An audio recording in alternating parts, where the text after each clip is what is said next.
Hello, you super duper, absolutely amazing person, you. Welcome back to the Path Podcast. And seriously, we got to talk because if you've never watched or will never watch any of my other videos, you need to hear me. You need to watch this one. We need to have this conversation because things have got to change. So let's talk about it.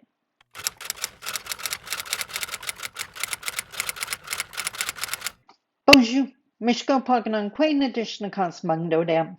Hi, everybody. My name is Sandy Boucher. I'm Red Thunderbolt Woman of the Loon Clan, a proud member of Seine River First Nation in Treaty 3 territory in Northern Ontario, and welcome to the Path Podcast, where we discuss all things Indigenous Canadian reconciliation. In case you are new here, and by the way, if you are new here, welcome. I love having you in my space. Be respectful, have your ears open. Here you probably learn some stuff, and if you have respectful comments, I'm certain I can learn from you too. Now, in case you didn't realize, the word PATH is actually an acronym. It's what I call the four sacred or essential tools that I believe every conversation must include if we're ever going to reconcile. And I'm talking about any two parties that need to reconcile. The P stands for patience. Maybe you're ready to reconcile and they're not. Maybe you need to give it a little time. Maybe you need to be patient with yourself. Give yourself time to come up with the right words. Whatever it is, patience is important. The A is for awareness. What is going on with the other party? You may have not liked the words they used, but where were those words coming from? Are they dealing with something? Is there something you should be aware of? We don't exist in isolation. We got a whole bunch of stuff going on. So be aware of what's going on for people, especially those that don't look like you. The T is for tenacity. Don't give up. Don't give up. This relationship is worth it. You might have to give up for today. You might have to give up for this week, but then come back once you've had a chance to breathe, and so have they. And the most important one in my mind, the H, humility. Come into this knowing your opinion is just that, your opinion, your perspective. From where they're standing, they may see something totally, completely different, and you need to be open to hearing that. That's why I statements are so important. When you said this, I heard this. Is that what you meant? I was really upset when you said this because it made me feel, or I felt, not attacking, humility. So, using those sacred tools, I really wanted to talk about once again, and I know some people are going to think I'm beating a dead horse here. What a horrible metaphor that is, or phrase that is, by the way. But I really need to talk to you about your core, right? And again, I've done videos on this. I did the immigrant envy and why I really envied the people that moved here and knew who they were. They had their cultural identity. They knew their languages and their customs and their traditions.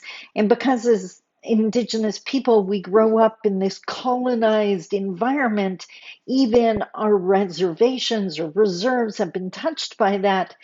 We never have the chance to develop our core. Assimilation can start in our homes. It definitely continues in school, in the workplace. It's everywhere. If only we had a place like our traditional lands to become Indigenous. And then I had to do the disclaimer video because there was the way I explained it, I didn't think was very clear. So I just wanted to talk about that. But today, I really want to focus on why I think having a strong identity cultural core is essential to world peace, is essential to us getting along in a country, essential to cross-cultural communication, essential to diversity. So here is the biggest point. First off, actually, I'm looking at my handy dandy index card, which is now on steroids. You notice my cards got bigger? If you have a strong core, you have a strong identity. Otherwise, you're the leaf in the wind, as I mentioned and referenced in another video. And I don't know if you see my tattoo here. This actually, I got my tattoo ages ago, but then it turned out to be the logo for my company. I got this as a large part of the grieving process after my mom passed away for several reasons. For one, my mom used to always say, no matter where you stand or who you stand beside, remember who you are.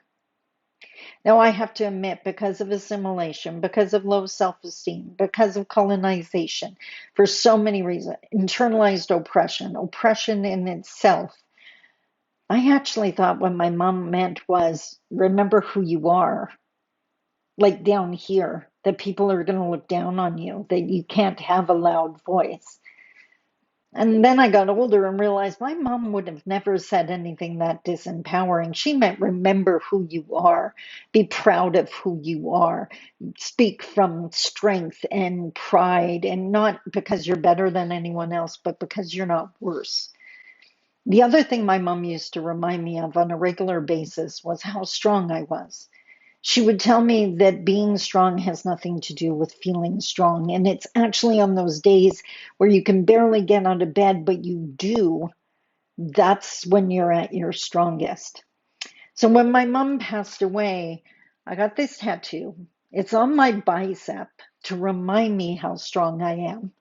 And it's huge. It's almost physically impossible to hide it unless I wear really long sleeves. And that's so I could never again hide who I was. It helped me and reminded me of my core. Now, why do I think having a strong core is so important? And I didn't even realize this till I was older. Age is such a gift. For mainstream out there worshiping youth and thinking getting older is so awful, all of the bonus points come with getting older. So, what I realized is with a strong cultural identity, a strong core, someone else's core, someone else's cultural identity is not a threat to me. Now, what do I mean by that? I have met many people, and maybe you have as well, who say they belong to a specific faith. And they don't want to hear anything about anyone else's faith because that's not theirs. And when I meet this has been happening for me for years, but when I meet these people, I always think, how fragile is your belief system? I know who I am and I know what I believe, and learning about Jewish faith or a Muslim faith or a Christian faith or anything else does not threaten who I am. I'm not going to adopt it. I'm not going to be, sucked into that faith base. We might find some commonalities. I've definitely found some differences over the years and some amazing commonalities. It's just interesting to learn. It's not a threat. But look at the world today. How many people are threatened, acting fearful and threatened by someone else's belief system? Or, God forbid, someone else's identity. I'm sorry if I'm going to go off on a trans rant for a second, but if one of my children as a child came to me and didn't say, for example, it was my daughter, and they shared with me that they're a boy and they feel like wearing boys' clothes because they know that they don't want to be a girl, they're not a girl, and it's that youthful innocence that they know who they are. I would never argue with that. And I thank Creator for the challenge and the opportunity to learn how to support my amazing child. So you don't get to tell other people what their identity is. Unless it's a fake identity. We could go into the whole pretendian thing. That's not core. That's the exact opposite. You are so confused or quote unquote ashamed of your core that you want to adopt another one. And you know what? Let's get real about that. How many pretendians are ashamed to be white? I don't preach shame or guilt. You didn't ask for your privilege. That's just the privilege you got. You don't get to give it back, but there's no sense feeling bad about it. There's a history in this country that has to be owned, not because I want to hate people, but we got to unpack that and get real about it. So if you're ashamed to be white, how does that help? It doesn't. Owning, like with any reconciliation, own what happened in the past, own what your ancestors did, own the benefits you enjoy because of the systems they built that supported you and excluded us. And let's move forward on this. No name calling required. But if you feel so bad about who you are that you need to pretend to be someone else, you need to unpack that for your sake, for your mental health and wellness. That is sad. That is, and so many Indigenous people were made to feel ashamed of being Indigenous. That was the intent of the schools, to kill the Indian in the child, whether it was literally unalive people through neglect and malnourishment and all the other things that went on in the schools, or just make them deny they're Indigenous, which is why pretendians again don't fit, because it's really hard to have the guts to stand up and say you're proud to be Indigenous. We have to do a lot of healing, a lot of unpacking, a lot of, you know, knowledge seeking and working with elders to get to that point. For someone to just, ta-da, Buffy, are you listening?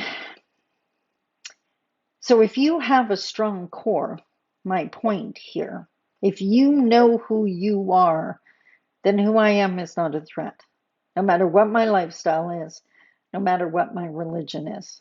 Then it just becomes this beautiful field of wildflowers where we get to sit together and share how we pray, how we worship, how we do whatever it is we do, and we get to share that together. If we know who we are, we know where our ancestors came from, we have done the research, then learned their customs and traditions, instead of adopting some culture that we think is really cool, because remember, you don't choose to be Indigenous. If your life or your ancestry is a 500-piece puzzle, and somewhere in there, there's a puzzle piece that's Indigenous, you don't get to choose to be Indigenous. There's no teachings, there's no influence there, there's no culture there. It's one of the puzzles. You can claim that you have some indigenous ancestry, that would be true. But you're so far from being Indigenous, especially if you're going to try to set yourself up as a spokesperson for Indigenous. Where's your lived experience? What pain have you endured for being Indigenous? If you don't understand that question, then you're definitely not Indigenous, because every Indigenous person on the planet knows what I mean. We know. The reality is we already have a diverse world. We have so many people that have been denied their identity, that there is no safe space for them to be who they are. How can we possibly work together? Why is me being me a threat to you being you? Years ago, you know what that reminds me of?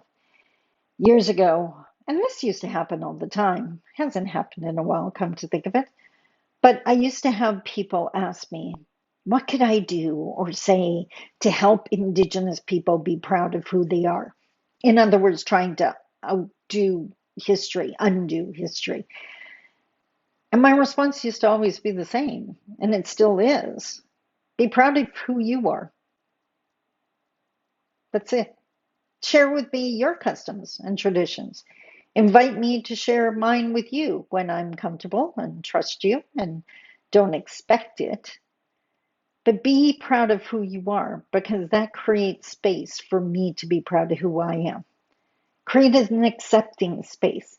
It doesn't have to be all or nothing, which is why I've always had an issue with there is, the Christians are about to get upset with me, but that whole there is only one God. And the reason I don't like that phrase is not because it's a Christian phrase, it's because it leaves zero room for anyone else. I'm sorry. Where do you get off? Excuse the bluntness. So, how do we create our core? Well, you could start off with like ancestry.ca or whatever it is. And no, I'm not, I've never used those, so I wouldn't know if that's a good idea or not. It's not true. I tried ancestry.ca once. My tech limitations, and it didn't work for me. Didn't work for me at all. Anyways, find out where you came from. Talk to your family. And there are Indigenous people out there. Find out the treaty area you came from. Find out if you're registered, and even if you're non-status, where'd your family come from? Find out, and if you're European descent, I'm sorry, there are amazing cultures from Europe with beautiful traditions. Learn those. Don't adopt someone else's and don't pick one of your puzzle pieces. What is the predominant influence, right? And don't say Canadian because maybe that's the problem, that no one wants to be proud of their roots anymore. There's nothing wrong with your roots. And there is no root system that doesn't have negatives in it. So we can, you know what? And by the way, Brene Brown whispering in my ear, I wish. But anyways, um, shame takes silence to survive. Shame takes silence to survive. So stop it. Whatever you're ashamed of, find the person who deserves the right to hear your story, someone you can trust with your story, not just random people on the internet. That would be dangerous. Let's not be vulnerable with strangers we don't know. But share that story. And you know what? The people who have watched my videos or followed my work for any length of time knows I'm a 10-year domestic abuse survivor. There were stories I never told. And I held on to that shame and that guilt and that fear and those insecurities until I found an amazing therapist. Shout out to Stephanie, you're amazing. And I told my stories, and honestly, and it was so hard to do. I am not minimizing that. I'm an author. I wrote it out. I just wanted to hand her the piece of paper, and she was like, read it if you have to. I prefer you just tell it to me, but you got to say it out loud. For anyone who's ever gone through that, or had a loved one go through that, I guess even more importantly, I have no idea what I thought was going to happen. It was just, I could not open that door. That's the door that you never open. And then I opened it and I told my story and nothing changed, except I didn't have to waste all that energy holding that door closed anymore. So, yeah. So people on here often comment on my vulnerability. Um, I'm just owning my truth. I don't even feel like I'm being vulnerable. What I'm being is authentic. It's a Brene Brown kind of day, I guess. Um, I did her little values exercise where you take the list. It's a free download on her website. Go check it out. I think it was from Dare to Lead or Daring Greatly. I'm not sure which book it was. Anyways, it's the 50 values, and you pick your top 10, which is not easy to do. And then once you have the 10, you have to bring it down to 5, which is even harder. And then you got to bring it down to your core 2. Takes some work. But then you start realizing if you're this, you'll also be this, so you can take out that second one. Anyways, long story short, my 2 core values, bravery and authenticity. Welcome to my YouTube channel.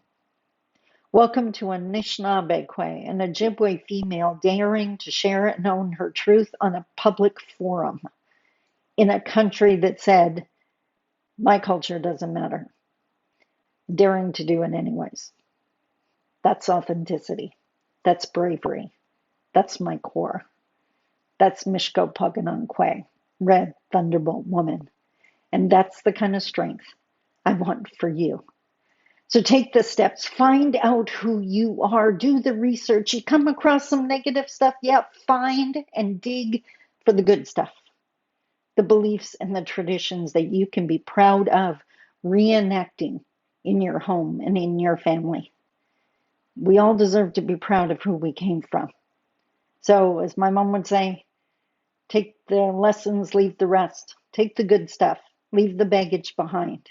Be proud of who you are, because it allows room for other people to be proud of who they are. Quit being scared of other people's strong identities.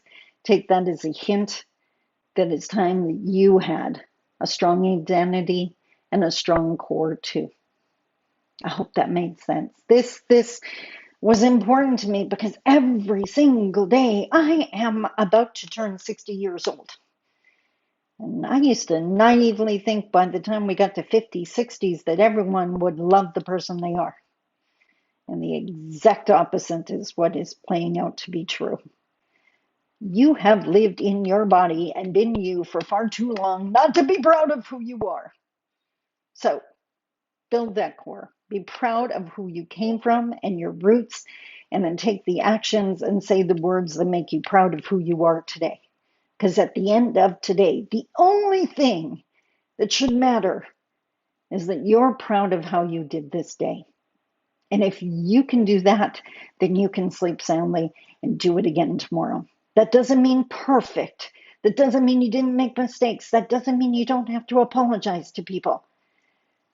But if you can say, you know what, in that moment, I did the best I could, and tomorrow I'm going to do even better, then you're on an amazing path using patience, awareness, tenacity, and humility. I hope that made sense. I hope it was worth your time. And thanks again for checking out my channel. I love you. Until the next Path podcast, be well. I love you. Bye bye.